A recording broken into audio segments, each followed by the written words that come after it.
Judgement पास हुआ है, इसका जो रिपरकशंस है वो इन पे वाइटली इम्पैक्ट करेगा। यह एक बहुत ही बड़ा फैसला आया है।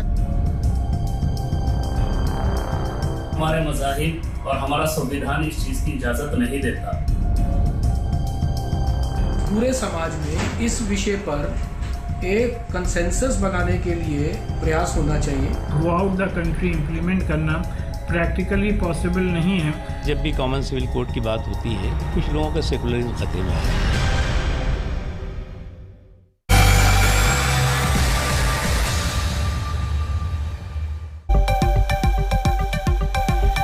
नमस्कार, शाम के 6 बजने को है। हल्ला बोल में आप सभी का स्वागत है। मैं हूं आपके साथ चित्रा त्रिपाठी। दिल्ली हाईकोर्ट ने तलाक के एक मामले में सुनवाई करते हुए कहा कि अब देश में समान नागरिक संहिता यानी यूनिफॉर्म सिविल कोड लागू होना चाहिए। कोर्ट की टिप्पणी के बाद इस मुद्दे पर एक बार फिर से बहस शुरू हो गई है, लेकिन समाज का एक तबका जो हमेशा से समान नागरिक संहिता का विरोध करता है, उसे कोर्ट की बातें ठीक नहीं लग रही हैं। अब सवाल यह है कि आखिर इस पर सवाल क्यों खड़े किए जा रहे हैं। तमाम ऐसे मुद्दे हैं जिसको लेकर बहस छिड़ी हुई है, उसी पर हम चर्चा करेंगे, लेकिन उसके पहले हमारी यह रिपोर्ट देखिए।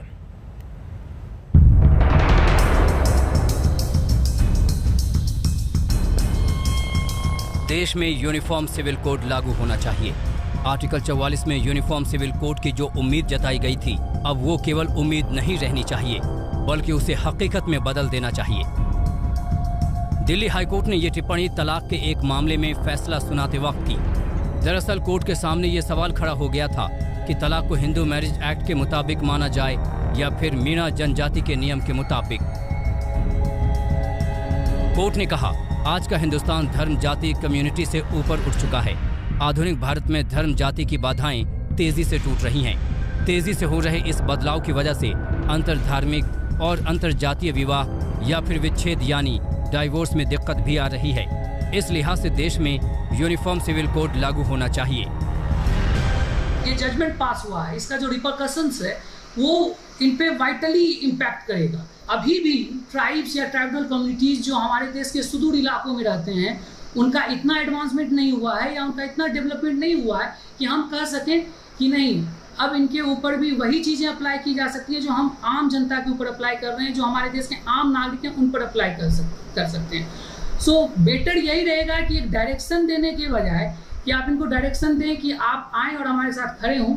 माननीय दिल्ली उच्च न्यायालय ने 8 जुलाई 2021 को फैसला देते हुए ये कहा कि यूनिफॉर्म सिविल कोड पूरे भारतवर्ष में लागू होना चाहिए और जो हिंदू ट्राइब है वो उसी तरह से हिंदू मैरिज एक्ट के तहत गवर्न होना चाहिए, जिस तरह से क्रिश्चियन ट्राइब क्रिश्चियन लॉ से गवर्न होते हैं और मुस्लिम ट्राइब मुस्लिम लॉ से गवर्न होते हैं। यूनिफॉर्म सिविल कोड का मामला अभी सिर्फ कोर्ट की टिप्पणी तक है, लेकिन अल्पसंख्यकों के बीच खलबली मच गई है। तमाम लोग यकसा सिविल कोड के अंदर शामिल हो जाएंगे तो तमाम लोग यकसा तौर पर शादी करेंगे और यकसा तौर पर ही उनको शादी तोड़ने का अधिकार होगा। लेकिन हमारे मज़ाहिब और हमारा संविधान इस चीज़ की इजाज़त नहीं देता। संविधान भी ये कहता है और हमारे मज़ाहिब भी ये कहते हैं कि हर आदमी को अपने मजहब पर अमल करने की आज़ादी है, वो अपने मजहब के मुताबिक शादी कर सकता है। पूरे समाज में इस विषय पर एक कंसेंसस बनाने के लिए प्रयास होना चाहिए और जिन मत पंथ संप्रदायों के अपने कानून हैं उनको भी ये समझना चाहिए कि समान नागरिक संहिता का अर्थ हिंदू कोड बिल नहीं है। इस कारण से यदि इस पर सरकार किसी प्रकार की कोई पहल करती है तो उसका सर्वदूर स्वागत ही होना चाहिए। समान नागरिक संहिता यानी यूनिफॉर्म सिविल कोड का सियासी कनेक्शन काफी पुराना है। ये मुद्दा हमेशा से बीजेपी के एजेंडे में रहा है, लिहाजा कोर्ट की टिप्पणी के बाद एक बार फिर से सियासत सुलगने लगी है। मुझे बहुत आश्चर्य होता है कि जब भी कॉमन सिविल कोड की बात होती है, कुछ लोगों का सेकुलरिज्म खतरे में आ जाता है। कॉमन सिविल कोड की जब बात आती है तो लोग किसी एक समाज और एक किसी धर्म से जोड़ देते हैं। अरे भैया, कॉमन सिविल कोड आएगा तो हिंदुस्तान के 135-140 करोड़ हिंदुस्तानियों के लिए होगा। वो पहले पूर्व चीफ जस्टिस भी गोवा में लागू समान नागरिक संहिता की व्यवस्था की तारीफ कर चुके हैं और अब दिल्ली हाईकोर्ट ने यूनिफॉर्म सिविल कोड को वक्त की जरूरत बताया है। लिहाजा मुद्दे पर एक बार फिर से बहस शुरू हो गई है। संजय शर्मा के साथ आज तक ब्यूरो। अलग अलग धर्मों में जो पर्सनल कानून है, क्या आप जानते हैं कि सबसे ज्यादा अगर इसकी शिकार कोई होती है तो वो महिला होती है, और बार बार इसको लेकर बवाल मचता है, चर्चा होती है, लेकिन स्थिति जस की तस रहती है। दिल्ली हाईकोर्ट की ओर से जो बातें कही गई, एक समय में 30 साल पहले पूर्व प्रधानमंत्री अटल बिहारी वाजपेयी की ओर से भी इस तरह की बातें और टिप्पणी की गई थी, लेकिन स्थिति जस की तस है। समान नागरिक संहिता को लेकर आखिर इतना विवाद क्यों है, ऐसे मुद्दे पर चर्चा करने के लिए कई खास मेहमान हमारे साथ जुड़ चुके हैं। उनका तारुफ आपसे करवा देती हूं। सैयद जफर इस्लाम साहब, जो कि प्रवक्ता हैं, राज्यसभा सांसद भारतीय जनता पार्टी के, हमारे साथ मौजूद हैं। विशाल मिश्रा, राजनीतिक विश्लेषक, हमारे साथ जुड़ चुके हैं। असीम वकार साहब, जो कि प्रवक्ता हैं AIMIM के, हमारे साथ मौजूद हैं। हाजिर खान साहब, इस्लामिक स्कॉलर, हमारे साथ जुड़े हुए हैं। शाकर अली, जो कि नेता हैं TMC के, वो भी हमारे साथ जुड़े हुए हैं। सैयद जफर इस्लाम साहब, सबसे पहले शुरुआत आपसे ही करते हुए, देखिए इसको लेकर बवाल मचना था और मच रहा है, अलग अलग लोग सवाल भी पूछ रहे हैं। आप कैसे समझाएंगे कि देश को इसकी जरूरत वर्तमान समय में क्यों है?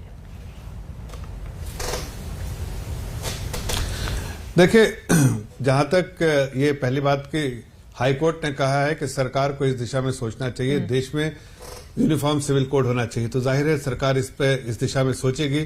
आदेश है आदरणीय सुप्रीम हाईकोर्ट का, तो जाहिर है सरकार को सोचना पड़ेगा। लेकिन बीजेपी ने बराबर से इस बात की गुहार की है कि यूनिफॉर्म सिविल कोड होना चाहिए देश में, और सबके लिए एक ही लॉ होना चाहिए, एक ही लॉ की मान्यता सबके लिए होनी चाहिए। लोग अगर ये कहते हैं कि मुस्लिम मजाहिब का भी, मैं सुन रहा था, तो मुस्लिम मजहब के हो या किसी भी मजहब के मानने वाले हो, किसी के लिए एक कानून किसी एक मजहब के लिए नहीं आ रहा, किसी एक कम्युनिटी के लिए नहीं आ रहा, पूरे देशवासियों के लिए आ रहा है।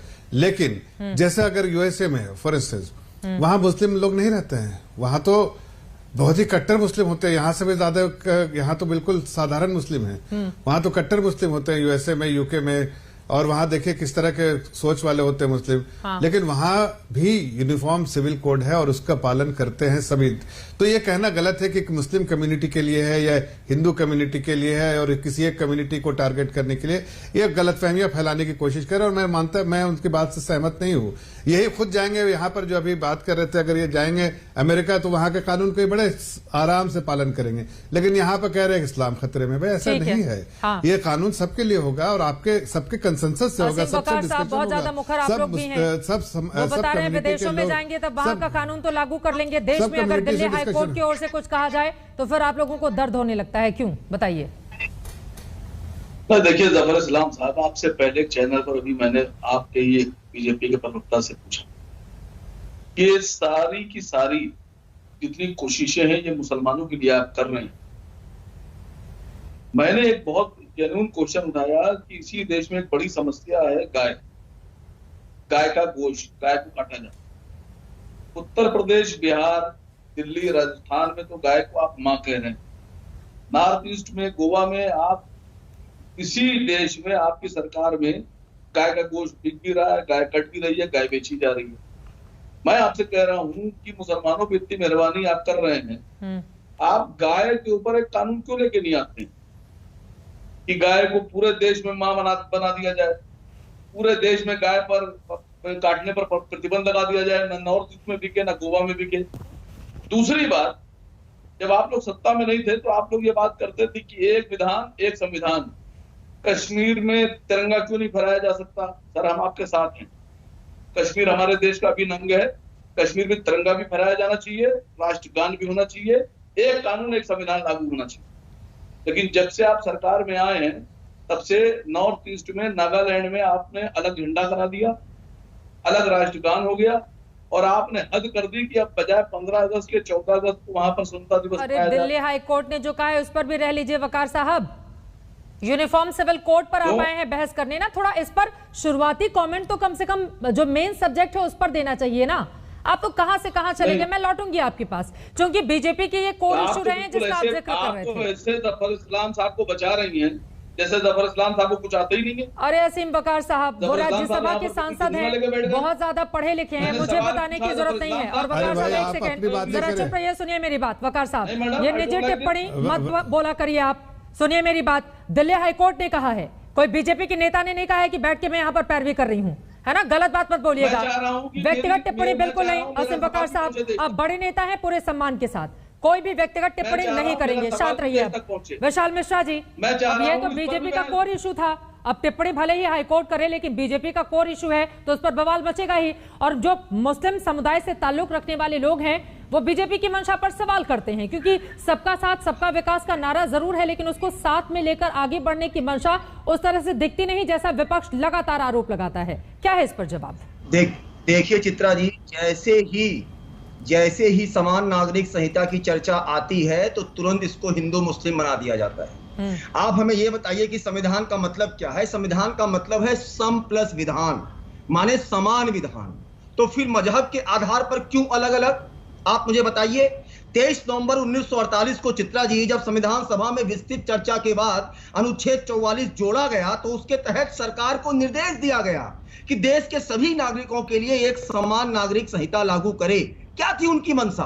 जो संविधान निर्माता थे उनकी क्या मंशा थी? उनकी मंशा ये थी कि अलग अलग पंथों के लिए अलग अलग कानून के स्थान पर सभी भारतीयों के लिए पंथ, जाति, भाषा, लिंग निरपेक्ष कानून होना चाहिए। आप मुझे बताइए चित्रा जी, 18 अंग्रेजों के द्वारा बनाया गया 1860 का आईपीसी, 1861 का पुलिस एक्ट, 1872 का एविडेंस एक्ट और 1908 का सिविल प्रोसीजर कोड और चित्रा जी 1867 में क्यों नहीं करती है सरकार? 1867 में पुर्तगालियों द्वारा बनाया गया पुर्तगाल सिविल कोड गोवा के सभी नागरिकों पर लागू है कि नहीं लागू है? नहीं, मना कौन करता है? सर ये दिल्ली हाईकोर्ट को कहने की जरूरत क्यों पड़ रही है? दिल्ली हाईकोर्ट को कहने की जरूरत क्यों पड़ रही है? इसलिए जरूरत पड़ी क्योंकि आजादी के बाद 1985 में आप देखिए 1985 में शाहबानो के केस में सुप्रीम कोर्ट ने क्या कहा कि आर्टिकल 44 को क्या मृत अक्षर केवल बनकर रह गया है? सरकार क्या कर रही थी? 1995 में सरला मिजुगल के केस में सुप्रीम कोर्ट ने कहा कि सरकार और कितना समय लेगी। 2003 में सरकार ने जान बलवंत मामला के केस में कहा कि यह बहुत दुखद है कि अभी तक कोई प्रयास नहीं किया गया। 2017 में सायरोबाना के केस में कहा कि हम सरकार को निर्देशित करते हैं। 2019 में जोस पावलो मामले में सरकार की तरफ से लगातार दिखा भी रहे हैं वो तमाम बातें जो जिक्र कर रहे हैं वो दिखा भी रहे हैं। चित्रा जी, मेरा ये सवाल है ना कि हाईकोर्ट टिप्पणी कर रहा है, अगर आपका कोर इशू था तो उसको लाने के लिए किसने मना किया आपको? और साथ ही अगर इसको लेकर कुछ सवाल खड़े हो रहे हैं, देखिए हम एक लोकतांत्रिक देश में रहते हैं, ऐसे में बहुत जरूरी है कि दूसरे लोग जो आपकी विचारधारा के नहीं है उनको भी विश्वास में लेकर चलना। ये जिम्मेदारी भी विशाल मिश्रा जी सरकार की है। शाकिर अली साहब, ठीक है, शाकिर अली साहब की एक टिप्पणी ले लेती हूँ मैं। शाकिर अली साहब, अब दिल्ली हाईकोर्ट की ओर से अगर ये कहा जा रहा है कि मौजूदा वक्त बिल्कुल सही है यूनिफॉर्म सिविल कोड के लिए, स्वागत कर रहे हैं दिल्ली हाईकोर्ट की इस टिप्पणी का आप? देखिए, ये दिल्ली हाईकोर्ट की एक टिप्पणी है, लेकिन हमारा सबसे बड़ा सवाल ये है कि 2014 से पार्लियामेंट में या दिल्ली में भारतीय जनता पार्टी की सरकार है। हाँ। और आप बताइए कि ये 2011 का सेंसेक्स रिपोर्ट आप देख लीजिए, उसमें आपको पता चलेगा कि हिंदू या मुसलमान या क्रिश्चियन किसकी तादाद ज्यादा है। तो हमारे कहने का मतलब है कि कोर्ट फैसला करेगी या पार्लियामेंट में ये फैसला आना चाहिए। अब रह गया सवाल कि इनको किसने मना किया था कानून लाने का। देखिए यहाँ पर तो देखिए, आपने जब बाबरी मस्जिद का फैसला करवा लिया, आपने 370 हटा दिया, 35 से कर दिया, तो फिर इसको लेके बवाल क्यों मचा हुआ है? हमारे कहने का मतलब है कि ये कुछ दिन पहले मोहन भागवत बोलते हैं कि ये जो डीएनए है, ये डीएनए सभी का डीएनए एक ही है। आप उसको हिंदू मुसलमान के चश्मे से ओढ़कर देखने लगते हैं। एक बार उनकी बात पूरी हो जाए विशाल मिश्रा जी, शाकिर अली की बात पूरी हो जाए। बहुत खास चर्चा कर रहे थे इस पर, तो मोहन भागवत जी बोलते हैं कि इतने दिनों के बाद वो बोल रहे हैं कि हिंदू मुसलमान का जो है डीएनए एक ही है। चलिए बहुत अच्छा, हम ये बात का स्वागत करते हैं। उसके बाद अगर ये फैसला आ जाता है दिल्ली हाईकोर्ट का, तो हमारे फैसला नहीं, ये टिप्पणी है। हाँ। तो ये जो है, ये जो करेगा कौन? जिसने 370 किया, जिसने 35 ये किया, जिसने ये जो अभी 3 तलाक वाला मामला किया, तो आपने इसको सिर्फ यूपी इलेक्शन के लिए रोक के रखा था क्या? कि यूपी का इलेक्शन होगा तो मोहन भागवत जी से एक बयान करवाएंगे और उसके बाद फिर यूपी इलेक्शन आएगा तो दिल्ली हाईकोर्ट की टिप्पणी को लेकर बवाल मचेंगे, पॉलिटिक्स करेंगे। ये सवाल हिंदू समुदाय को इलेक्शन के ठीक पहले इस तरह की बातें क्यों होने लगती हैं, इसका जवाब जफर इस्लाम साहब आप दीजिएगा, क्योंकि आप यूपी से ही राज्यसभा के सांसद हैं। लेकिन हाजी खान साहब, एक टिप्पणी आपकी मैं लेना चाहूंगी। इस्लामिक स्कॉलर होने के नाते अगर दिल्ली हाईकोर्ट की ओर से इस तरह की अहम टिप्पणी की जाती है तो आप लोगों की सोच इस पर क्या कहती है? ये सरकार का मसला तो है नहीं, ये टिप्पणी तो दिल्ली हाईकोर्ट की है। देखिए चित्रा जी, बात यह है कि हिंदुस्तान में कानून जो है संविधान के एतबार से पार्लियामेंट को अधिकार है कि कानून बनाए। हाई कोर्ट के किसी जज की अगर कोई टिप्पणी है वो अपनी उनकी पर्सनल राय है, वो कानून नहीं है। कानून बनता है पार्लियामेंट के अंदर। मैं ये पूछना चाहता हूँ कि सारे मज़ाहिब के लोगों से इन्होंने मशवरा किया?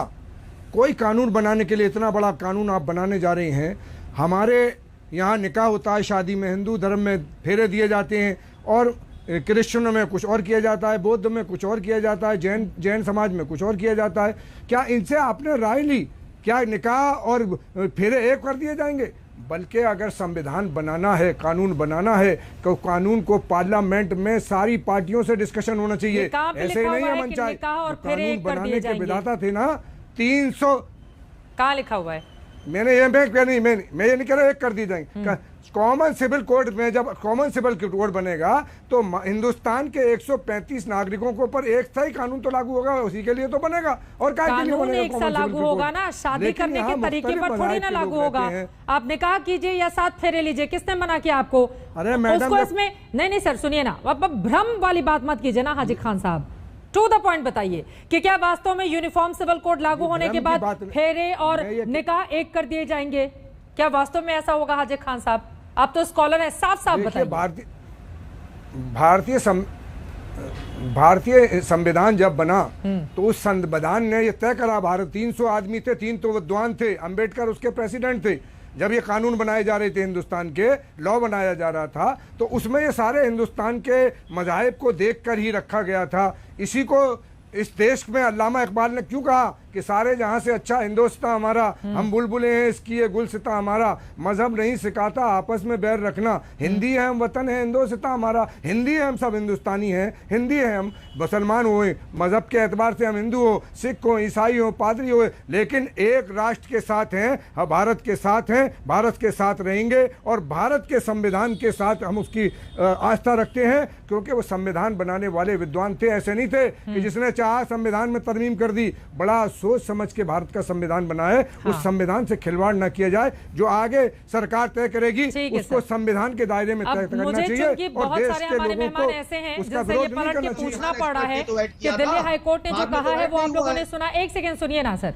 दिल्ली हाईकोर्ट ने जो कहा है, देखिए किस संदर्भ में कहा गया है, दर्शकों को ये बताते हुए और आप लोगों की जानकारी के लिए भी। उसके बाद जफर इस्लाम साहब मैं आप ही के पास आऊंगी। देखिए दिल्ली हाईकोर्ट में एक पति हिंदू मैरिज एक्ट के तहत अलग होना चाहता था, लेकिन पत्नी का कहना था कि वो मीणा जनजाति से आती है, लिहाजा उस पर हिंदू मैरिज एक्ट लागू नहीं होता। तो जस्टिस प्रतिभा एम सिंह ने इस केस को सुनने के दौरान कहा कि देश में समान नागरिक संहिता लागू होना बहुत जरूरी है। इसके आगे की स्थितियां भी समझना बहुत जरूरी है, क्योंकि बहुत सारे ऐसे मसले होते हैं, मसाइल जिसको लेकर हमारे जो राजनेता भ्रम की राजनीति ज्यादा करते हैं, जबकि सीधी सी रेखा होती है उस पर चलने की बात कोई नहीं करता। टिप्पणी जो की गई है सुनिए आप। आज का हिंदुस्तान धर्म, जाति, समुदाय से ऊपर उठ चुका है। आधुनिक भारत में धर्म, जाति की बाधाएं तेजी से टूट रही हैं। तेजी से हो रहे इस बदलाव की वजह से अंतर धार्मिक और अंतर जातीय विवाह या फिर तलाक में दिक्कत भी आ रही है। आज की युवा पीढ़ी को इन दिक्कतों से जूझना ना पड़े, इस लिहाज से देश में यूनिफॉर्म सिविल कोड लागू होना चाहिए। आर्टिकल 44 में यूनिफॉर्म सिविल कोड की जो उम्मीद जताई गई थी, अब उसे केवल उम्मीद नहीं रहना चाहिए, बल्कि उसे हकीकत में बदल देना चाहिए।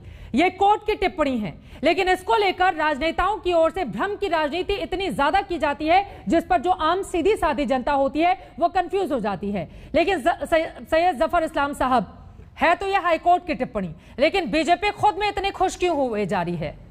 आपको लग रहा है कि हमारा तो यह एजेंडा था और अब देखिए उस पर हाईकोर्ट ने भी टिप्पणी कर दी, अब हमारी तो बल्ले बल्ले।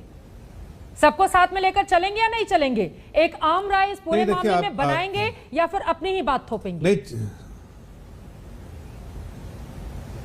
नहीं, बिल्कुल नहीं चित्रा जी। अगर आपको इतिहास मालूम है तो आपको यह भी पता होगा कि जो लॉ कमीशन है उसके पास ये रिपोर्ट है। वो लॉ कमीशन सभी धर्मों के, सभी लोगों से, सभी पंथों से बात कर रही है, एक कंसेंसस डेवलप करने की जो दिशा में काम कर रही है। अभी से नहीं, काफी दिनों से काम कर रही है। ये टिप्पणी जरूर आई है, उसके बैकड्रॉप में आप ये देखिए कि काम ऑलरेडी चल रहा है और इसके जाहिर है सबके कंसेंसस से जो एक कानून बनेगा उसमें सबकी जो है रजामंदी होगी। हाँ। तो इसमें बीजेपी खुश हो रही है, बल्ले बल्ले ऐसा नहीं।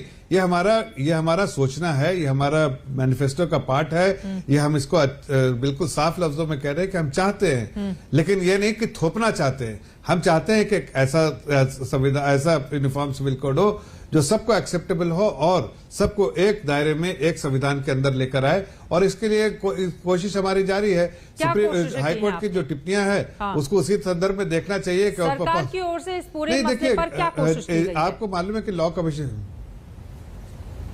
नहीं, आपको मालूम है कि अभी ये रिपोर्ट जो है लॉ कमीशन के पास है, जो लॉ कमीशन इसको एग्जामिन कर रहा है। जाहिर है लॉ कमीशन के जब उसको स्टेट ऑफ रेडीनेस में होगा तो जाहिर है उसको सभी धर्मों से, सभी पंथियों से बात करेगा। हाँ। और उसके बाद जो इनपुट्स होंगे उसके बेसिस पे इसका फाइनल जो है जो अमली जामा जो इसको पहनाने का काम किया जाएगा। लेकिन इस पे आज टीका टिप्पणी करके कोई इसको लोगों को गुमराह करना चाहे वो गलत है। मैंने तो बहुत सिंपल सा मिसाल दिया कि यूएस और यूके में और बाकी दीगर इलाकों में वहां मुस्लिम रहते हैं। अगर ये कह दे यहाँ के उलमा और आलिम दीन कह दें कि वहां के मुस्लिम नहीं है तो अलग बात है। मैं इसके बारे में, मैं आलिम दीन नहीं, मैं इसके बारे में कह नहीं सकता।